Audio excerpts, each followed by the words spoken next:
Sonex company, Yeah, for so people who don't know? sure. So we are primarily a kit aircraft company. So we're located right here in Oshkosh, Wisconsin, and that's because the EAA demographic is our customer base. We exist because EAA exists and started, in '53, really advocating for people that wanted to design and build their own airplanes. So John Winnett, our founder, started the company in the early '70s in Illinois when he lived there. When EAA moved their headquarters from Hales Corners, Wisconsin to Oshkosh, John moved his business here. So we sell aircraft kits. We have a number of different models that you could check out on our website, and that is our primary bread and butter business. A little bit about the experimental side of aviation, because these kits aren't. Well, I guess I want you to explain it. They're not necessarily certified, or how does that work? Yeah, so they're not certified. There really are no enforced design standards. We often say it's kind of the Wild West of aviation, and we're allowed to do this for recreation and education. And what it's become through the years is a place where innovation happens, because the certification rules for FAA type certification are quite complex, and the process becomes prohibitively expensive. Right. We're proud in the industry to say that most of the big innovations in aviation technology has started in the experimental homebuilt aircraft world. Absolutely. A good example of that would be all of the stuff that you're seeing in terms of glass panels in aircraft nowadays. Things like envelope protection for aircraft, the easy button to have the aircraft land itself. All of that had its genesis in homebuilts and experimental aviation, because we're free to innovate and experiment without having to spend millions of dollars on the certification process before we're allowed to fly something and prove something in the field. Very cool, very cool. So one thing that's like, I feel like I get a lot of, especially in my community, is, like the risk associated with, bad, I guess, press around aviation as a whole. You know what I mean? So kind of explain, like, in what ways does Sonic make sure and ensure that their aircraft are, safe and minimizing the risk? Yeah, so we, even though there's no required standards, we do engineer our aircraft to a standard. And we use a hybrid of various standards between FAR Part 23 and some ASTM. We kind of, design to standards where it's most applicable. We're really proud of the engineering in our aircraft. I showed you a little bit ago the static load test samples hanging up on the wall of our shop, where we do take components to failure and make sure that we prove out our analysis of loads and so forth. We are kind of leading the industry in terms of the conservatism in our engineering, especially because we sell the airplanes approved for aerobatics. Right. And so we want people to have confidence to be able to go out and do loops and rolls, Stress on the plane, and know that they're well within limits as long as they stick to our published limitations. I know you have a couple sister companies, Sonic Aerospace and Sonic, or is it Aero Conversions? Aero Conversions, yeah. So they're now actually product lines within the one company. Okay. So the company is Sonex LLC, and we basically have three major brands or product lines. All right, you want to list those? Sonex Aircraft, of course, is probably the best known, which is all of the kits, the airplane kits. Aero Conversions is all of our Aero-V engine kits, which are air-cooled VW conversions, and accessories like the aero injector, which is a throttle body injector, basically a replacement for a carburetor. Right, okay. We also sell things like throttle quadrants and brake systems. Specifically for Sonic aircraft, or for any experimental aircraft. Okay. If you're building any kind of experimental airplane, our accessories or our engine products might be a good fit for your airplane depending on what you're building. Okay. And then the third major product line is the newest, which is Sonex Aerospace, and that is the unmanned side of the business, and that's where we're building things for both government customers as well as large commercial customers. Okay. And that's really an entity that's still after about 5 years in its infancy, and it's going to be the major growth sector. Well, for the entire aviation industry, as everyone kind of has figured out, Right. and therefore for Sonex. That's something I really wanted to touch on for a little bit. The aerospace side of your company. So I know you have a partnership with Navmar. Yeah. And I want to say it was last year, successful first flight of the Taros. Yeah. So kind of just tell me what direction you really want to head, in the unmanned sector, and kind of what use does, I guess the commercial side, Right. The market have. Yeah, so Navmar Applied Sciences, or NASC, is really our only customer for Sonex Aerospace. And they approached us about 5 years ago, actually a little more, to build the Taros based on our Xenos motor glider. And that's what we've been doing. We've done a couple other projects for them as well. By far the most activity has been in the Taros product concept flew. I think it's been 2 years now. Okay. Maybe even 3, I have to look.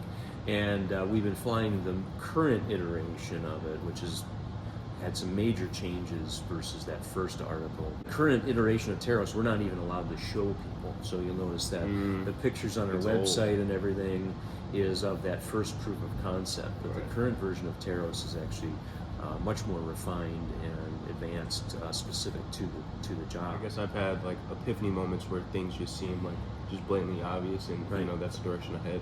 Like with aerospace, I feel like it's kind of, it's a different side of aviation. You're going from manned, piloting to letting the computer, handle the flying. Yeah.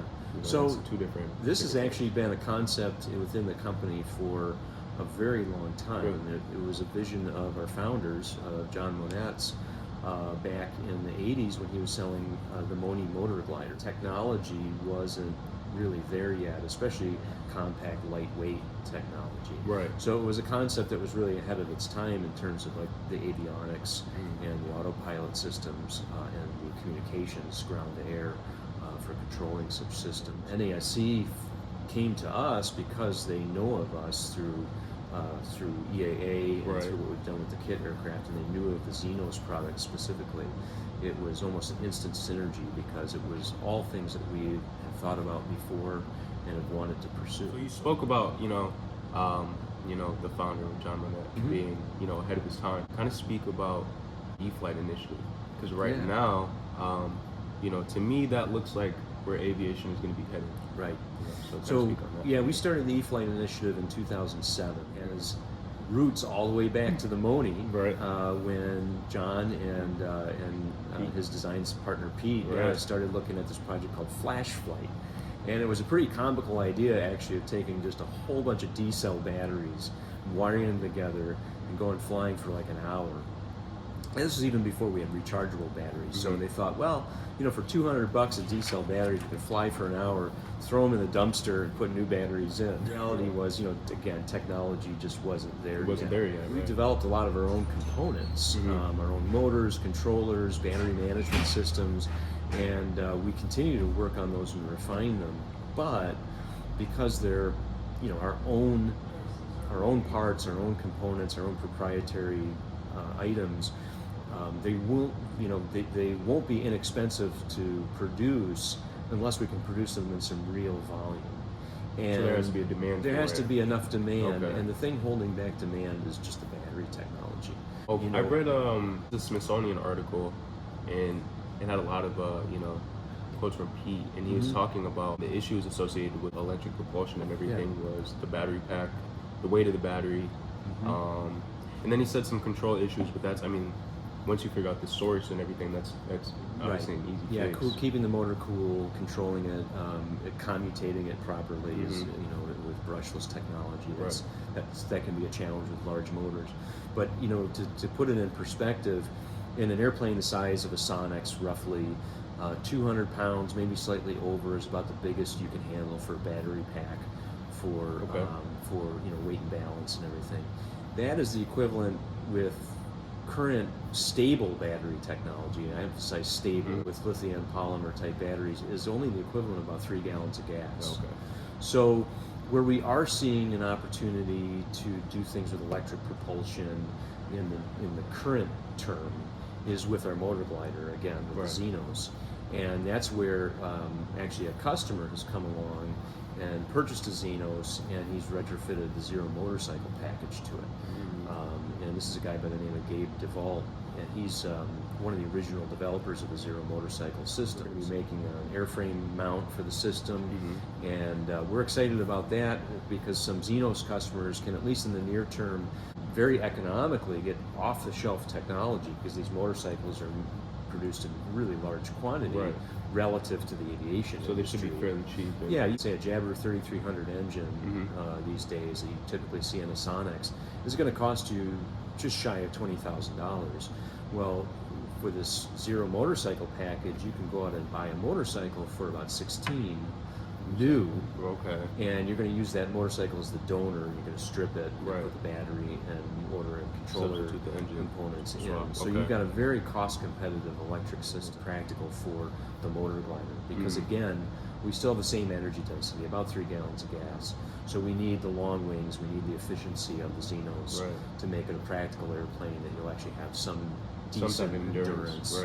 They've demonstrated that they can fly for about an hour with 2 people, just pattern work type of flying, not necessarily soaring. And then of course you can extend the range further with soaring. So it's quite viable, and we're excited about it. If you had to put it into one reason why that side of aviation isn't necessarily developed, and I guess here yet, it's because of the source. Yeah, it's all about energy storage. You just, for the weight that you're carrying in batteries, you can't get enough energy. For us, again, because we own the motor technology for our specific motors, we can't justify, putting them in production, making them in mass. The individual units, the price for the customer would be prohibitive. That's another thing. Like, Sonex is one of those companies, experimental home-built companies, cost-friendly. How do you stay, within, an affordable range while not cutting like corners on quality? Our secret has always been really about designing an airplane that's lightweight and efficient. And we are on the small side of the spectrum in terms of the cockpit size. And some of that's very much on purpose, because with a lighter empty weight and a lighter gross weight, we can use a smaller engine and still get really good performance. And that's really the key, is that we are leveraging smaller powered engines to get equivalent performance to what you get in some other home builds that are larger, can carry bigger people or more useful load, but have very large, very expensive systems, and therefore they're $100,000 or more dollars to build those airplanes. Whereas our airplanes are going to be in the $40,000 to $50,000, maybe $60,000 range, depending on how you're equipping it. Philosophy from day one with John has always been, somebody's recreational airplane shouldn't cost more than a nice new car. So in '72, when the Sonerai first came about, that was maybe $1,200, and that's what the airplane would basically cost to build. Well, unfortunately today, a new car costs. We've been able to stay within that range, but everything costs more today. Explain that to me, and the people who obviously don't know, how many different aircraft do you produce here? So we have Sonex YX Xenos. We have the 1X, and we have the jets, and then we also have Sonerai. So that would be 7. And then 3 different versions of Sonerai. So quite a few models, and we're coming out with the 2-seat version of the jet, which I'm excited to see that one. Working on in the shop right now, and then we've also announced that for 2023, Oshkosh will be bringing a high wing to the show. And so that's an exciting prospect as well. Explain like some of the flight tests that you do on these new aircraft that are being developed. So it all starts with testing on the ground, as I had talked about the static load testing. Anytime we design a new wing or tail structure, and we also do it with certain fuselage components as well. We test them to bring them to failure. We're going to bring the structure to a nominal load, 1G load, then we start applying factors, get to the G load that we want to approve for the airplane, and then we start exceeding it. Obviously the goal is to get to the design ultimate. Typically with our aircraft we can exceed ultimate before we have failure of the structure, then we just keep loading it until it fails. Our our calculated ultimate intact and approve load factors based on that. Any extra we get is that extra safety factor that we offer to the customer, which is above and beyond what most other manufacturers are doing. So anyone buying, one of your aircraft can be rest assured that they're being tested, they're safe to fly. Yeah, absolutely. And Nice. it's it's an airplane that's engineered to have some margin in it for builder error as well. So if not every rivet is perfect, That's reassuring. and that's the whole idea, is that you want that extra safety margins, because these are amateur built airplanes. Our customers are building them, and we see a wide spectrum of levels of quality, Right, depending how on they the turn out. customer. And so we want to be able to sleep at night and make sure that that unless it's a really egregious case of poor workmanship on the part of the customer, you're going to have a safe airplane. Let's talk about how somebody, the normal person can go about flying one of these planes. Yeah. Since it's different from, like we said, the certified. So is it different in how you go about flying one of these airplanes? They are different in flight characteristics, and that's what makes them fun. So your typical certified airplane has a lot of positive stability. It has a little bit slower reaction to control inputs. Okay. It's going to have a heavier feel on the controls. So we design these airplanes, like most other airplanes in our industry, to have lighter handling qualities, lighter forces on the controls, quicker response to the controls. Obviously, better cruise speeds and takeoff performance and that sort of thing is all a goal for your typical home-built airplane. Right. And we match that very well. The analogy we often make is that your Cessna 172 that you learn to fly in is kind of like the Dodge Caravan, grocery getter of airplanes, and the Sonex is kind of the Porsche Boxster. And it's just kind of a little hot rod, and that's what we build it for. Airplanes do have really nice characteristics in cruise, though, so we get enough dynamic loading on the controls that at speed you're feeling like the airplane is pretty stable, and it's not fatiguing to fly in a long cross country. Nice. But that being said, if you are hands off in the airplane and a gust of wind points your nose in a different direction, the airplane's going to stay pointed in that direction. It's neutrally stable, which is the way we like to build airplanes, because they're really fun to fly. Right. All ready for aerobatics. Correct? Yeah, right. So we approve load factors in the utility category for most of the airplanes when they're at max gross weight with 2 people aboard. Okay. That's 4.4 G's positive. And then when you're flying them solo, then they're approved for aerobatic load factors at 6G. The GSX, the jet. JXX, yeah. Jet, yeah. I know that jet takes a different certificate, I think. So it's a letter of authorization. You can still be a private pilot. In fact, you really only need basic med. You can fly the jet with no previous turbine experience. Really? It's a multi-day program, and at the end of it, you're going to get what's called a letter of authorization. Because there's no type certificate for the subsonics, because it's an experimental airplane, there's no type certification.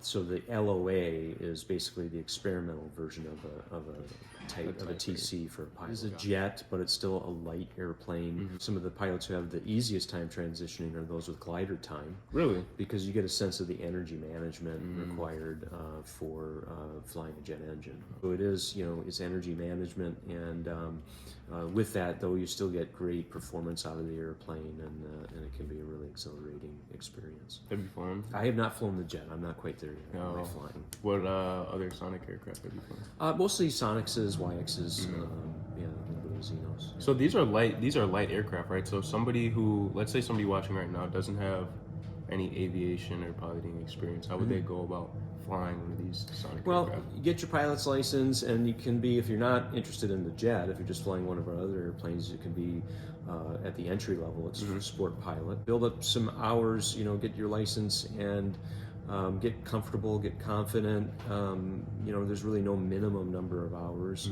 but just be proficient, be competent, and then go and try to fly with somebody else in a Sonex or a similar home built. Right. And chances are, if you're a brand new sport pilot, you may very well have trained in an LSA type airplane, which has much more similar handling characteristics than your typical Cessna to a Sonex, because most LSAs are lighter handling. Right. So that'll prepare you well for flying a Sonex. We are still a relatively small fleet worldwide, and so we just don't have as many owners who happen to also be CFIs. And so that can be difficult to find an actual CFI to give you transition training that is training as according to your logbook. Right. But getting some time in a similar handling aircraft, getting some orientation time with another Sonex builder who isn't necessarily a CFI, all of those things will orient you very well to the airplane and prepare you for the airplane quite well. Working with an insurance company, of course, is the difficult part, and that's where you may need to find a CFI who can actually give you some time to find through our network of builders out there and find people, because that population of instructors willing to give instruction in a Sonex kind of ebbs and flows with every pilot and what they have going on. Well, how would somebody go about finding that? Would it be through your website? Currently through the builders group, through sonexbuilders.net. Okay.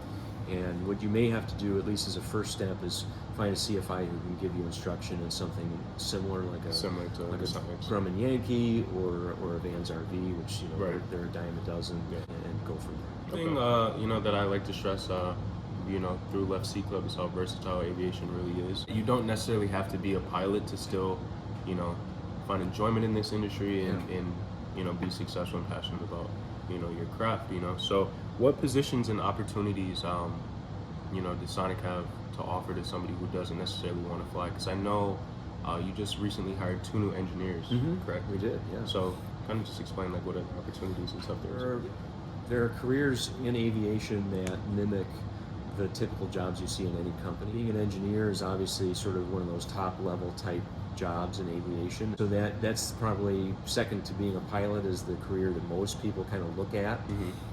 But there are support related roles everywhere. Mechanics, we need, right now we can't staff our shop enough. I'm starting my A&P in the fall, actually. Oh, that's great. Yeah, that's A&P is a really great career. It's very much in demand. It's usually a smaller investment, just the training. Right. And you can really go a lot. It's one of those careers where you can go a lot of places with it. And we're the kind of company, we're small, so we're a family business, real small, fun to work for. We're not corporate. So if you don't like that kind of more highly corporate environment, that's where we attract most of our employees, when they're really attracted to working in a small business environment. Recently you just took over the company, correct? I did, yeah. So I worked here at Sonex for about 18 years. Started part-time actually back in 2003 when I was running my own business in photography, of all things. Wow. Because I worked at EAA. Right. And I just started in the warehouse just for some extra money to fill in the gaps between clients.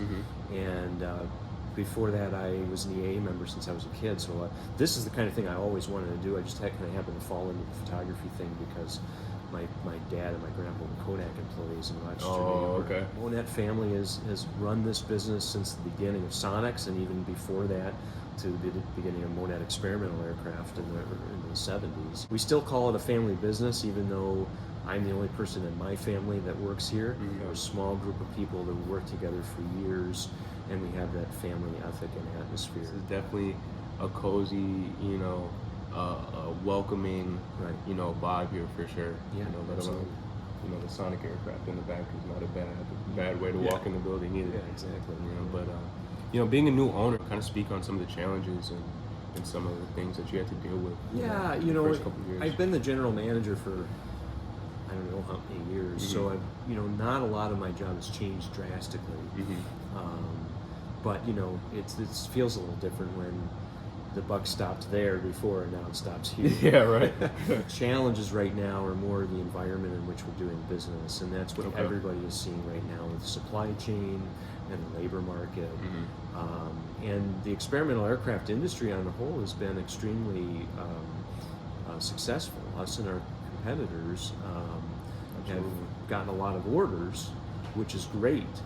But so we're at a very high level of activity right now, but we're trying to do that with fewer people because it's hard to find new people to employ, and of course getting the parts in is a challenge. Another So problem in itself.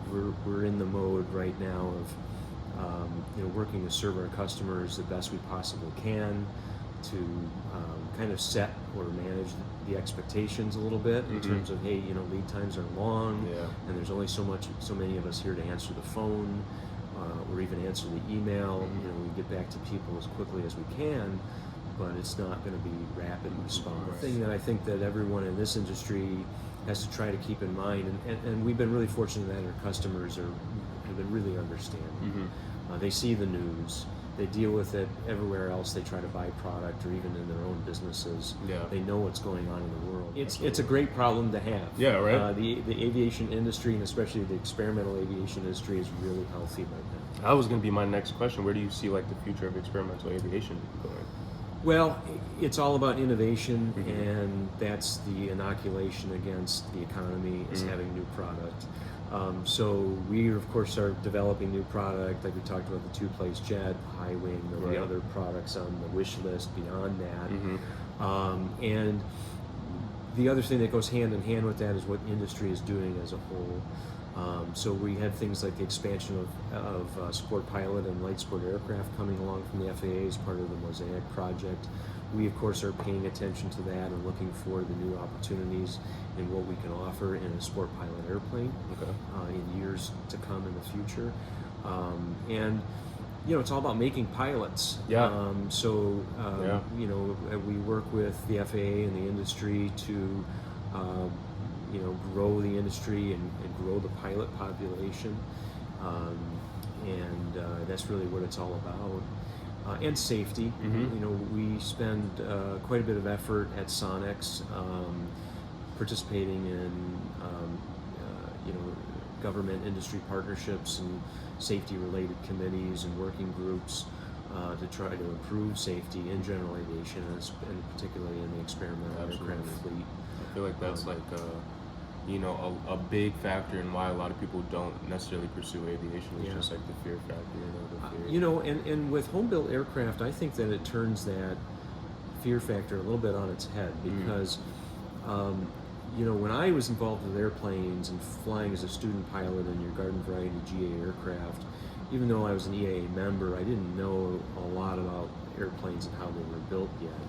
And it wasn't until I started getting into home-built aircraft, and particularly working with Sonex and learning everything from the start of the process to the finish, that I had a real appreciation for items on the pre-flight checklist, emergency procedures, and why they're sequenced and written in certain ways. So I feel like the home-built aircraft customer is really, by getting into a home-built aircraft project, they're really expanding their aviation knowledge by leaps and bounds, and at the end of the day, that makes them a safer pilot because they understand the machine a whole lot better. And to me, it's almost scary what the new pilot doesn't know and doesn't understand about the airplane that they're flying. Experimental airplanes do for you is that they put the power in your hands to make yourself as safe of a pilot as possible and to build yourself as safe of a machine as possible. And that's really the freedom, the educational opportunity. It's a lifestyle change to become a home builder. The building itself is addictive and fun if you really are doing it with the spirit and intent that it was created for. And so it's it is a lifestyle, and it's extremely enjoyable for the people who get it. So I like that you said, like, for the people who get it, because once you catch that aviation bug, I feel like it never leaves. What's your selling point on why somebody should, pursue aviation or get into aviation right now? It's just such an exciting field, and if you have that curiosity, that amazement about airplanes and aviation, it catalyzes your education. In other words, it's the motivation behind learning that math lesson, or that science lesson, or even that English lesson if you want to get into aviation marketing, let's say. Yeah.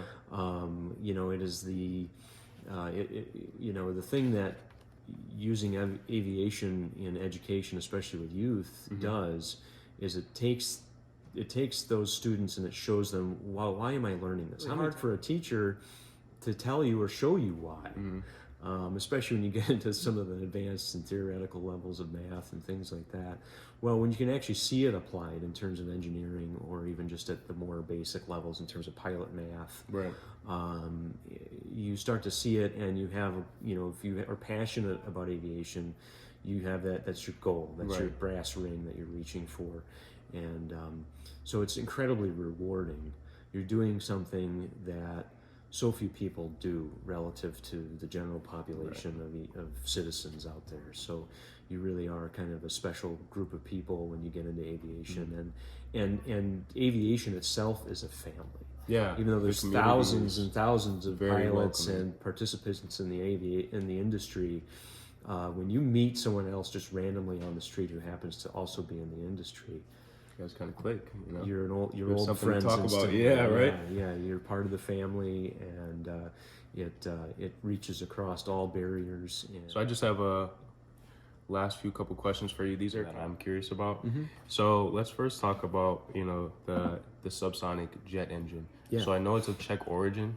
Out of all the mini jet engines that are probably out there in the market and experimental, there's probably like a wider range too. What was the reason and why did you settle on like that specific one for the subsonic? It's by far the best engine suited for the job. Most of the other engines in that size and power range are kind of evolutions of hobby technology. Okay. So the Pbs engines have all integrated systems. So you're not mixing oil with your fuel. You're not using propane to start the engine. It's got an integrated starter generator, so it makes electrical power. It's FADEC, so you don't have to use complicated procedures to start up the engine or to shut it down or maintain it in flight.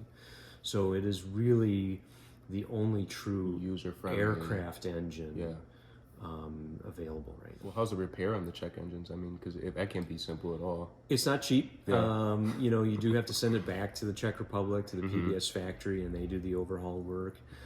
It's about half the cost of the engine to overhaul it, roughly. The nice thing about it is that it's small. It weighs 45 pounds. We actually have a big Coleman cooler or igloo cooler that we put it in with a bunch of foam and FedEx. Nothing's cheap to ship these days, but it could be worse. High level of convenience factor in terms of getting it to the factory for service and getting it back to the factory. Next question. So the Taros 4, technically it could, I read that it might be in the 5 category now. Yeah. But so I read that it's capable or compatible with a variety of piston and turbine engines. Yeah. Like how is that possible? In what way did you design the Taros to be able to swap engines like that? Well, it has more to do with the design of the basic Xenos airframe, and all of our kit airplanes can have a host of different engines as long as they're in the proper power and installation weight range. So it's a weight thing? It really has a lot to do with weight and center of gravity. Okay. So, for instance, probably the nearest term opportunity for the Taros for a different engine package would be the Pbs turboprop engine, the TP100. And that we can definitely do, but of course there's accommodations you have to make for weight and balance. So we may have to redistribute some of the equipment. Obviously the nose is going to get longer, the engine's going to be pushed out, many turboprops are, where they have a longer nose, and that's for weight and balance. Okay. I was when I read that I was like, whoa, this is like a little different. It's the same as other airplanes that might be out there where you have piston versions and turbine versions of the same basic airframe. Okay. Cessna 210, okay, that makes for sense actually. Or something. Okay. Specific to the Sonex, trademark look. Is there necessarily like an aerodynamic reasoning to why they all look fairly similar in terms of like wing and a couple design? Of aerodynamic and just economy of build and cost. Okay. So, if you look at it, any of our structures, even the wing, they're boxed with fairings. They're all square. Right. There's no tapers to the flying surfaces. There's no, it's a Hershey bar wing or a rectangular wing, so it doesn't need any washout. It'll always stall root first. From a performance standpoint, it comes down to some of it to the airfoil selection. We use 64 series airfoil on everything but the motor glider. Okay. And that has a very close lineage to what's on the P-51 Mustang. Right. And it's an airfoil that has really well-managed stall characteristics, has the ability to stall quite slow, and slower with flaps, but it also has really good high-speed characteristics. So we have an airplane that, with its weight, its airfoil, and the engines that we use, we have a 4-to-1 or better speed range ratio between stall speed and maximum speed, which is kind of the holy grail of aircraft design. Like the desired, that's what you want, and there aren't a lot of airplanes that do it.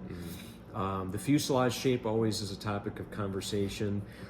Some of it is, it's kind of a Steve Whitman with Whitman airplanes, especially with the tailwinds. He always had a philosophy of kind of a quasi-lifting body, where you have a flat fuselage bottom and a curved top surface. So that's what we do with the Sonex. If you look at a Sonex from a side profile view, the fuselage has got an airfoil shape to it. In our experience, it tends to enhance performance, especially at the low end of the speed range. Oh, okay. Typically, if you just do a raw calculation of wing area, you will usually, more times than not, calculate a higher stall speed than what we're able to demonstrate in the airplane. And it's also a shape that doesn't have any downsides at higher speeds. In other words, we still have a very efficient low drag shape for cruise. And then, as a practical standpoint, the windshield, the way it is, the sloping windshield is a flat wrap of Lexan material, which is more robust than plexiglass for things like bird strike protection. Because it's Lexan, we can't necessarily mold it into compound shapes like we can a canopy. So it just simplifies the installation on the airplane. So the form and the function and the ease of build, they all kind of go hand in hand in terms of how our airplanes are built. Visibility-wise, is that something that you kind of kept in mind while designing it? Yeah, our airplanes in general have very good visibility. Okay. Even the tail draggers, you don't have, what we don't have is a really huge, tall instrument panel, a big engine installation that you can't hardly see past. So even in a tailwheel Sonex, if you're of an average height, or you use some seat cushions underneath you, to be at average height, you're really doing like a minimum of S-turning when you're taxiing the airplane to be able to safely see in front of you. You'd still want to do it, but you're not doing it as much as you would in like a Cessna 140 or a Piper Cub or something like that. And it's a low wing, so obviously with a bubble canopy, you've got unlimited visibility from the wing up. You don't have a lot of wing to look around. And we are designing a high wing, and we've got visibility on our minds there. Obviously, people who like high wings like the downward visibility, but our goal is also to have acceptable upward visibility. So although it will be a cantilevered wing, there'll be a spar section, in the headliner. We are trying to make sure that the sight lines are as good as we can make them.